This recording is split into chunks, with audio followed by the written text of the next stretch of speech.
पिछले वीडियो में हमने चर्चा की है कि एक मल्टीमीटर का इस्तेमाल करके एलवीडीटी कॉइल्स को कैसे टेस्ट करें। 2. सीआरओ का इस्तेमाल करके आउटपुट वोल्टेज को कैसे मापें। इसके अलावा आज के वीडियो में हम चर्चा करेंगे कि एक इंडिकेटर के साथ एलवीडीटी का इस्तेमाल करके डिस्प्लेसमेंट को कैसे मापें। प्रक्रिया टास्क 1 इंडिकेटर के साथ एलवीडीटी का इस्तेमाल करके डिस्प्लेसमेंट की माप। स्टेप 1 एलवीडीटी कॉइल्स को एलवीडीटी सिग्नल कंडीशनर, इंडिकेटर या ट्रेनर किट से कनेक्ट करें।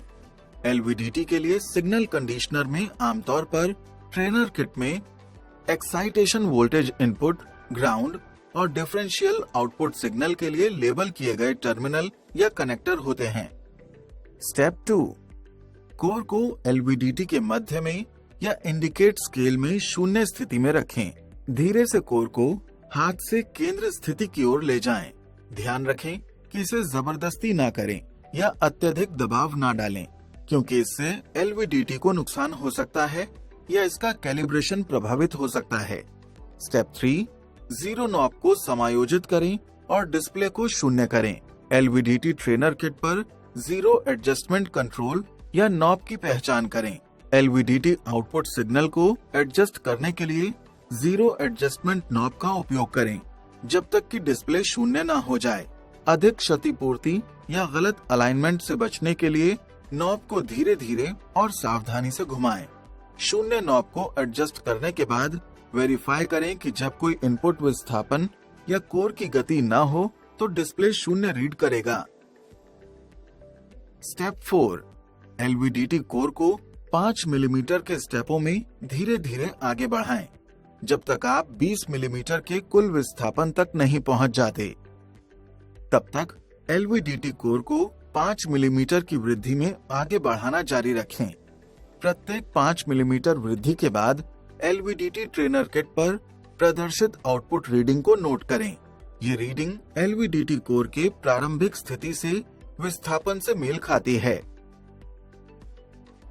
जैसे ही एलवीडीटी कोर को आगे बढ़ाया जाता है, यानी प्रारंभिक शून्य स्थिति से दूर, आउटपुट सिग्नल आमतौर पर आनुपातिक रूप से बढ़ता है। एलवीडीटी ट्रेनर किट पर प्रदर्शित आउटपुट वोल्टेज या सिग्नल आमतौर पर बढ़ जाएगा, क्योंकि कोर शून्य स्थिति से दूर चला जाता है। स्टेप 5 एलवीडीटी में कोर को सेंटर पोजीशन पर वापस लाएं।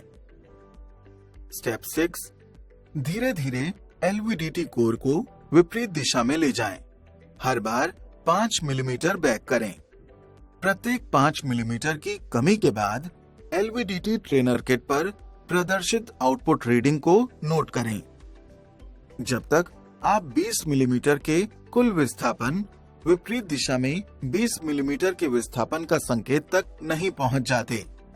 तब तक एलवीडीटी कोर को 5 मिलीमीटर की वृद्धि में रिवर्स करते रहें। स्टेप 7 कोर विस्थापन में प्रत्येक 5 मिलीमीटर की कमी के अनुरूप आउटपुट रीडिंग रिकॉर्ड करें।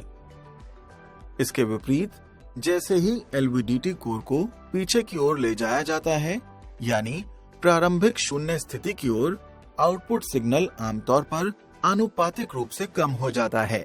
जैसे ही कोर शून्य स्थिति से दूर जाएगा, एलवीडीटी ट्रेनर किट पर प्रदर्शित आउटपुट वोल्टेज या सिग्नल कम हो जाएगा।